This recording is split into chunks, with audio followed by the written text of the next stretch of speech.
நிச்சயமாக சரி. தமிழ்நாடு அனைத்து வகை மாற்றுத்திறனாளிகள் மற்றும் பாதுகாப்போர் உரிமைகளுக்கான சங்கத்தினர் பல்வேறு கோரிக்கைகளை வலியுறுத்தி சென்னை மாவட்ட ஆட்சியர் அலுவலகத்தில் உள்ள வளாகத்தில் அமர்ந்து ஆர்ப்பாட்டத்தில் ஈடுபட்டு வருகின்றனர்.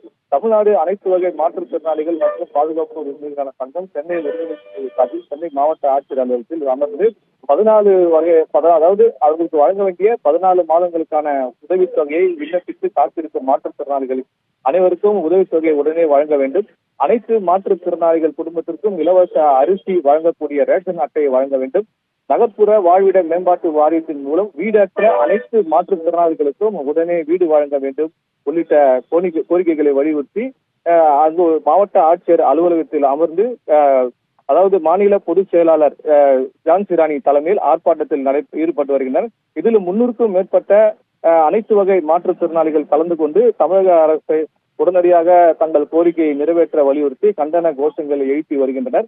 மாவட்ட ஆட்சியர் அலுவலகத்தில் உள்ள வளாகத்தில் அமர்ந்து போராட்டத்தை நடத்துவதால் அங்கு காவல்துறையினர் அதிக அளவில் குவிக்கப்பட்டுள்ளனர். போராட்டத்தில் ஈடுபட்டுள்ள மாற்றுத்திறனாளிகளிடம் மாவட்ட ஆட்சியர் அலுவலகத்தில் உள்ள அதிகாரிகள் பேச்சுவார்த்தை நடத்தி வருகின்றனர்.